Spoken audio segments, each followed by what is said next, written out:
Question 1. A patient's prescription claim is rejected with the code prior authorization required. What is the next appropriate step for the pharmacy technician?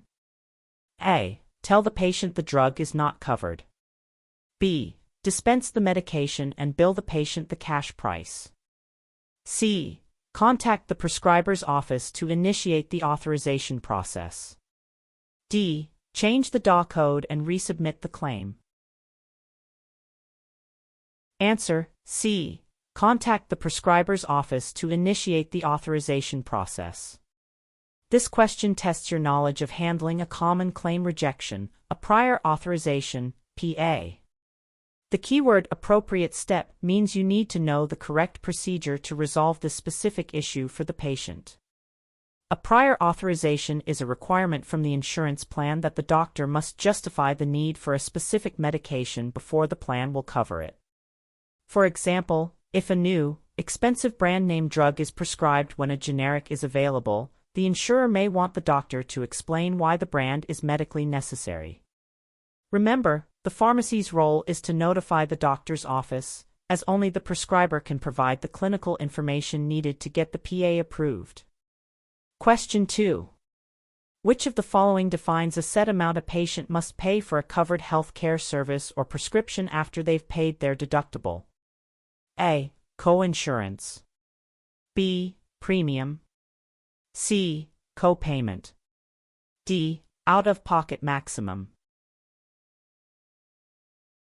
Answer: C. Copayment. This question is asking you to identify a specific type of patient cost sharing. The clue is the phrase set amount, which distinguishes a copayment from other forms of payment that are percentage-based.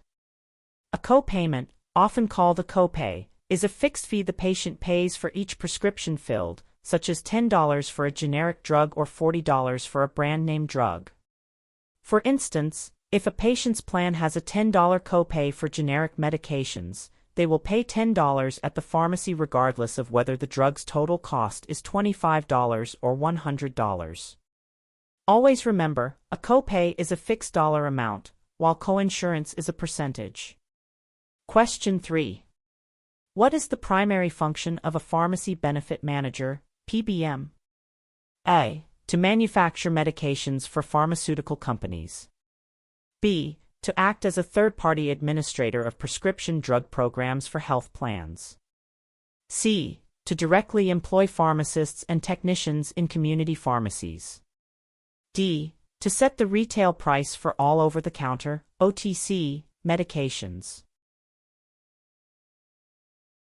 Answer: B. To act as a third-party administrator of prescription drug programs for health plans.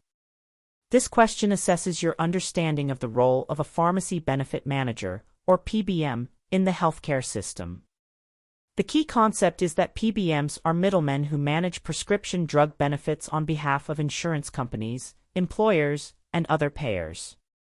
They create formularies, lists of covered drugs, negotiate discounts with drug manufacturers, and process prescription claims. For example, when you submit a claim to an insurance company like Blue Cross, it's often a PBM like Express Scripts or CVS Caremark that actually processes it. Think of PBMs as the administrative engine that runs a health plan's pharmacy benefits behind the scenes. Question 4. In the National Drug Code, NDC, number 12345-067809, what does the middle set of digits, 0678, represent? A. The manufacturer. B. The package size. C. The drug product and strength. D. The drug's expiration date. Answer: C. The drug product and strength. This question tests your ability to interpret the segments of a National Drug Code, NDC, a universal product identifier for human drugs. The structure of an NDC is always manufacturer product package size, which is crucial for correct billing and inventory management. The first segment identifies the labeler, manufacturer or distributor. The middle segment identifies the specific drug product, strength, and dosage form, and the final segment identifies the package size and type. For example, a 30-count bottle and a 90-count bottle of the same medication will have different final segments in their NDC numbers. An easy way to recall this is to think who made it? Manufacturer, what is it? Product, and how much is in it? Package. Question 5. The process by which a pharmacy submits a prescription claim to an insurance company for payment is called A. Auditing, B. Adjudication, C. Reconciliation, D. Dispensing. Answer B. Adjudication. This question focuses on the correct terminology for the electronic claim submission process. The keyword is process, pointing to the action of sending a claim and getting a response. Adjudication is the term used to describe the real-time, electronic process where a pharmacy transmits a claim to the payer, insurance or PBM, and the payer responds with whether the claim is approved or denied and how much will be paid. For example, when a technician enters prescription information into the computer and clicks Submit, the few seconds it takes to get an approval or rejection message is the adjudication process. Think of adjudication as the insurance company judging the claim to decide if it will pay. Question 6. A patient has two insurance plans. The process of determining which plan is the primary payer and which is the secondary payer is known as A. Prior authorization, B. Step therapy, C. Coordination of benefits, COB, D. Maximum allowable cost, MAC. Answer C. Coordination of benefits, COB. This question tests your knowledge of handling claims for patients with multiple insurance policies. The key phrase, two insurance plans, signals that a specific procedure is needed to bill them correctly. Coordination of benefits, COB, is the industry standard process used to ensure that when a patient is covered by more than one health plan, the total payment from all plans does not exceed the total cost of the service. For instance, a patient's employer plan would be billed as primary, and then any remaining balance would be submitted to their spouse's plan as secondary. Just remember, COB is all about coordinating payments when there's more than one payer involved. Question 7. A patient's insurance plan requires them to pay 20% of the cost of their medication, while the insurance pays 80%. This type of cost sharing is called A. A deductible, B. A premium, C. A co-payment, D. Coinsurance. Answer D. Coinsurance. This question asks you to identify a specific type of patient cost sharing based on a percentage. The clue 20% of the cost immediately points away from a fixed dollar co-payment. Coinsurance is a form of cost sharing where the patient is responsible for a specified percentage of the cost of a covered drug or service after the deductible has been met. For example, if a specialty drug costs $1,000 and the patient's plan has a 20% coinsurance, the patient would be responsible for paying $200. A helpful tip is to associate coinsurance with a percentage and copayment with a fixed dollar amount. Question 8. Which government-funded program provides health insurance coverage primarily for low-income individuals and families? A. Medicare Part B, B. Medicare Part D, C. Medicaid, D. The Affordable Care Act, ACA. Answer C. Medicaid. This question tests your ability to differentiate between major government health programs. The keyword here is low income, which is the primary eligibility criterion for this specific program. Medicaid is a joint federal and state program that helps with medical costs for people with limited income and resources. While Medicare is primarily for individuals aged 65 or older or those with certain disabilities, Medicaid's eligibility is based on financial need. For instance, a single parent working a minimum wage job might qualify for Medicaid to cover their family's health care, including prescriptions. Always connect Medicaid with income-based eligibility. Question 9. What does the term AWP represent in pharmacy reimbursement calculations? A. Actual wholesale price. B. Average wholesale price. C. Adjusted wholesale purchase. D. Annual wholesale price. Answer: B. Average wholesale price. This question tests your knowledge of common acronyms used in pharmacy billing and reimbursement formulas. AWP, or average wholesale price, is a benchmark price for medications that payers have historically used to calculate reimbursement rates for pharmacies. Although it's often criticized for not reflecting the actual cost of drugs, it still appears in many insurance contracts and pricing lists. For example, an insurance plan might agree to pay a pharmacy AWP minus 15% plus a dispensing fee for a particular drug. Think of AWP as a sticker price for drugs that is used as a starting point for payment negotiations. Question 10. A patient must pay the first $500 of their prescription costs out of pocket for the year before their insurance plan begins to pay. This $500 amount is called the A. Coinsurance. B. Annual premium. C. Deductible. D. Copayment. Answer: C. Deductible. This question is about identifying a key component of an insurance plan's structure. The clue is the phrase "before their insurance plan begins to pay," which defines the purpose of a deductible.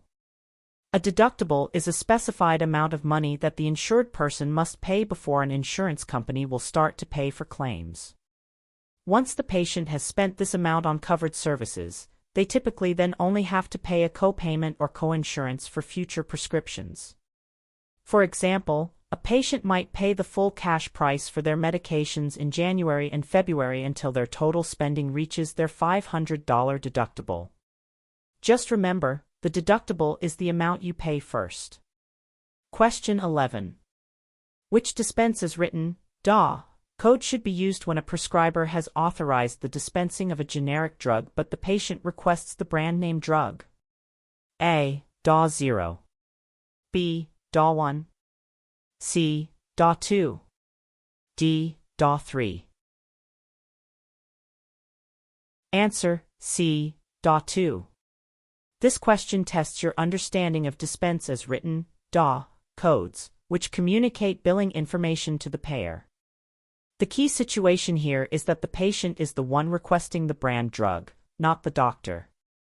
DA 2 is used specifically for this scenario, indicating patient-requested brand, which often results in the patient paying a higher cost or the difference in price between the brand and generic. For instance, if a prescription for lisinopril allows generic substitution, but the patient insists on getting the brand Zestril, you would use DA 2. Remember, DA 1 is for when the prescriber insists on the brand, while DA 2 is for when the patient insists. Question 12. A list of medications that an insurance plan agrees to cover is called A. Formulary. B. Patient profile. C. Reconciliation report. D. Fee schedule. Answer: A. Formulary. This question asks for the specific term for a health plan's list of covered drugs. A formulary is a continually updated list of prescription medications covered by an insurance plan, designed to include safe, effective, and cost-effective drugs.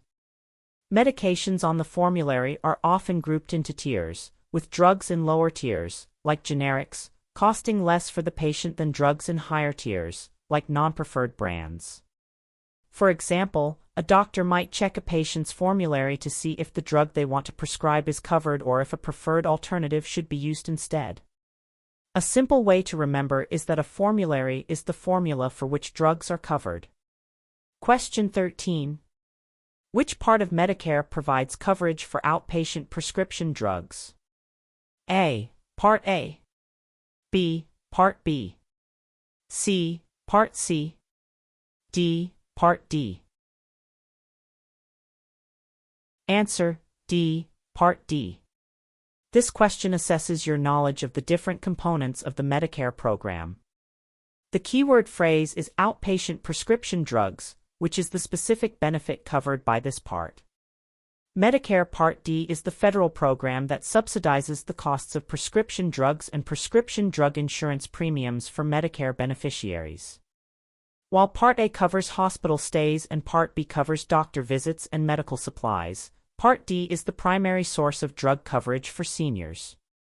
For example, a senior would enroll in a specific Part D plan offered by a private insurer to get help paying for their medications from a community pharmacy. Just think D is for drugs. Question 14. What is the main purpose of a bank identification number, BIN, on a patient's prescription insurance card? A. To identify the patient's specific bank account for payment. B. To route the electronic claim to the correct insurance company or PBM. C. To verify the patient's date of birth. D. To indicate the copay amount for generic drugs. Answer: B. To route the electronic claim to the correct insurance company or PBM. This question focuses on the function of a key piece of information needed for claim submission. The BIN, or Bank Identification Number, is a 6-digit number used to direct an electronic pharmacy claim to the correct third-party payer. Despite its name, it has nothing to do with a patient's personal bank. It's a routing number for the insurance processor.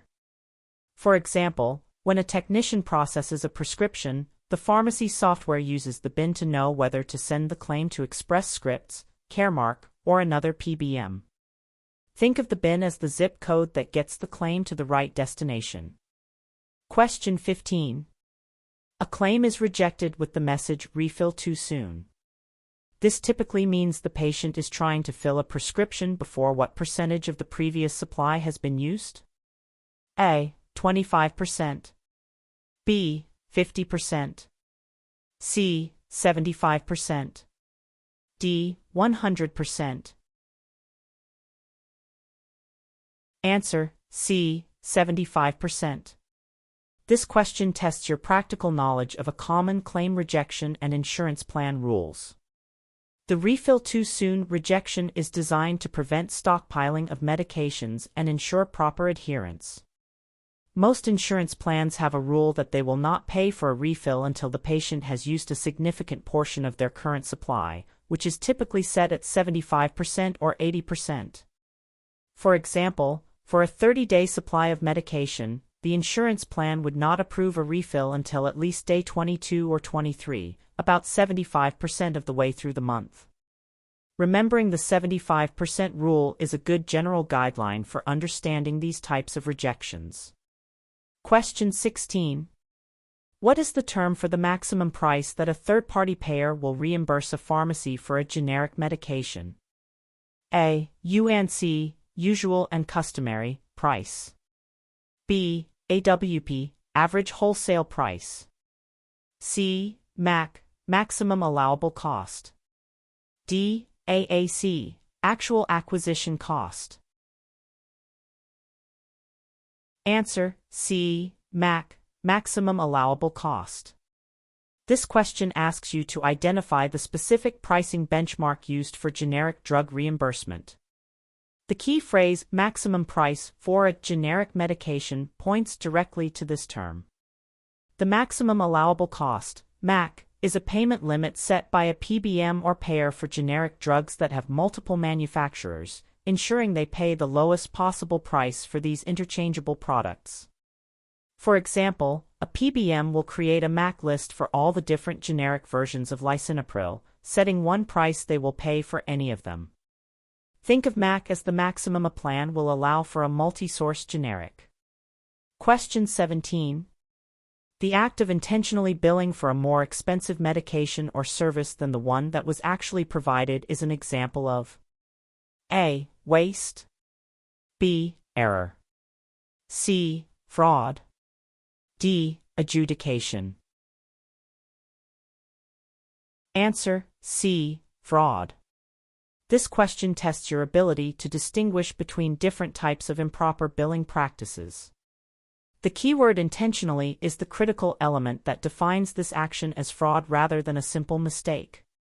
Fraud in healthcare involves knowingly and willfully deceiving to receive an unauthorized benefit, such as billing for a brand-name drug when a generic was dispensed. This is different from waste, which involves overuse of services, or an error, which is an unintentional mistake. A helpful tip is to remember that fraud always involves intent to deceive for personal or financial gain. Question 18. A tiered formulary is a system where a. All drugs on the formulary have the same copay. b. Drugs are categorized into groups that have different patient copayment levels. c. Only generic drugs are covered by the insurance plan. d. Patients must try the cheapest drug first before a more expensive one is covered. Answer: B. Drugs are categorized into groups that have different patient copayment levels. This question assesses your understanding of how formularies are often structured to manage costs. A tiered formulary classifies drugs into different levels, or tiers, each with its own patient cost-sharing amount. Typically, Tier 1 is for preferred generics and has the lowest copay, Tier 2 might be for non-preferred generics or preferred brands with a higher copay, and Tier 3 or 4 would be for non-preferred brands or specialty drugs with the highest cost. For example, a patient's plan might have a $10 copay for Tier 1 drugs but a $50 copay for Tier 3 drugs. Think of the tiers like steps on a ladder, where each step up costs the patient more. Question 19. If a pharmacy's computer system is down, which form can be used to manually submit a prescription claim to a third-party payer? A. DEA Form 222. B. Universal Claim Form, UCF. C. Patient Medication Profile.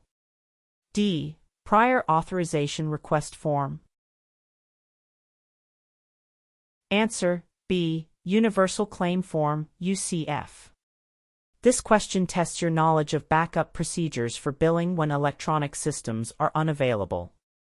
The Universal Claim Form, UCF, is a standardized paper form created by the NCPDP for submitting prescription drug claims when electronic submission isn't possible. While it is rarely used today due to the reliability of electronic adjudication, it's the correct tool for this specific system down scenario. This form includes all the necessary patient, prescriber, pharmacy, and drug information required to process a claim. Remember that this is a universal form, meaning it's designed to be used with any payer. Question 20. Which entity sets the standards for electronic data interchange, EDI, in the pharmacy industry, including the format for claim submission? A. Food and Drug Administration, FDA. B. Drug Enforcement Administration, DEA. C. The Joint Commission, TJC. D. National Council for Prescription Drug Programs, NCPDP.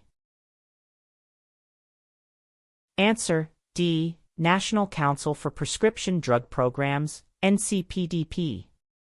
This question asks you to identify the organization responsible for creating the technical rules for pharmacy billing. The key concept is standards for electronic data interchange, which is the main focus of this group. The National Council for Prescription Drug Programs, NCPDP, is a standards development organization that creates and maintains standards for the electronic exchange of healthcare information related to pharmacy services.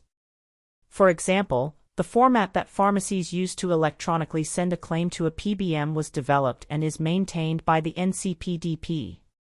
Think of the NCPDP as the group that writes the language computers use to talk about prescriptions. Question 21. A patient presents a manufacturer's coupon to lower the cost of their brand name medication. When processing the claim, who is considered the secondary payer for the amount covered by the coupon? A. The patient. B. The manufacturer. C. The primary insurance. D. The pharmacy. Answer: B. The manufacturer. This question tests your understanding of how manufacturer coupons are processed in a pharmacy claim. When a coupon is used, the patient's primary insurance is billed first. Then, the coupon information is submitted as a secondary claim, where the drug manufacturer acts as the secondary payer to cover some or all of the remaining patient cost.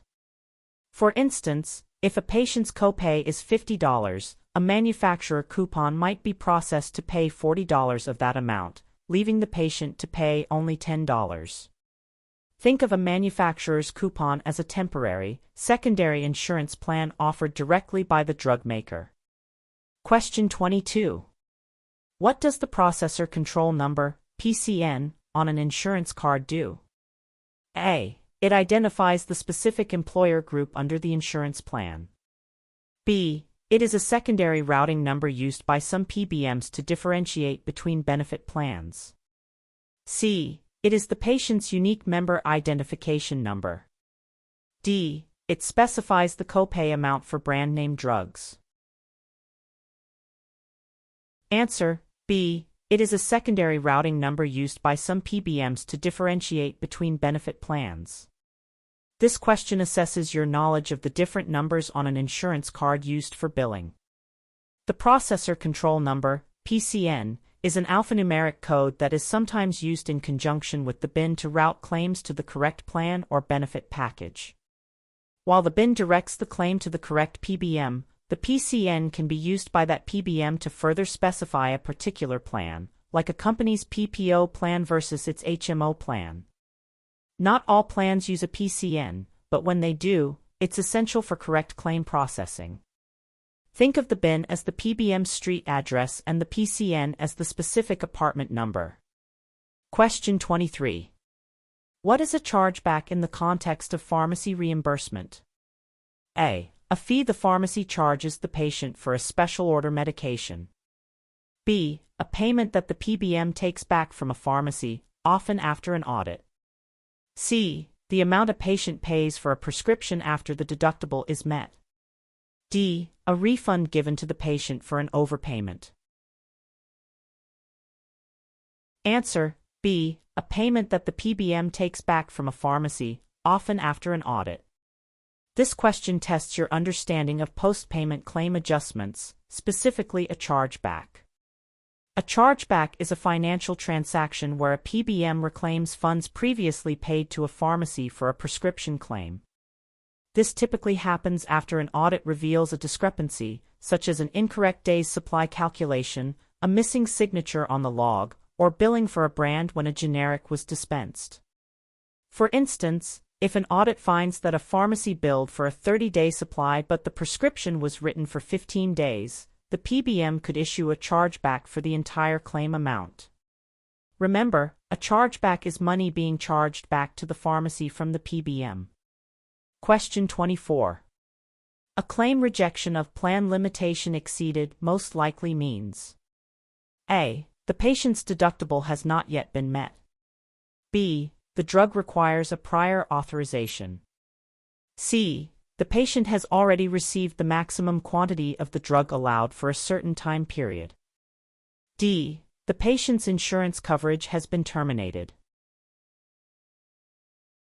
Answer: C. The patient has already received the maximum quantity of the drug allowed for a certain time period. This question asks you to interpret a specific type of claim rejection message. The key phrase "plan limitation" refers to rules set by the insurance plan regarding the quantity or frequency of medication fills. A plan limitation exceeded rejection occurs when the prescription exceeds a specific limit, such as a maximum of 90 tablets per month for a particular medication. For example, some plans limit pain medications or drugs for erectile dysfunction to a certain number of pills per 30 days. Think of this rejection as hitting a limit or cap set by the insurance plan. Question 25. A patient is prescribed a medication that is not on their insurance plan's formulary.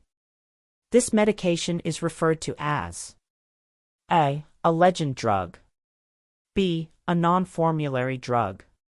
C. A preferred drug. D. A tiered drug. Answer: B. a non-formulary drug? This question is about the terminology used to describe a drug's coverage status. The key clue is that the medication is not on their insurance plan's formulary. A non-formulary drug is a medication that is not on the payer's list of covered drugs, meaning the insurance plan will likely not pay for it, or will require a much higher patient cost share. For the plan to consider covering it, the prescriber would typically need to submit a formulary exception or prior authorization request explaining why this specific drug is medically necessary. Always remember, non-formulary simply means not on the approved drug list.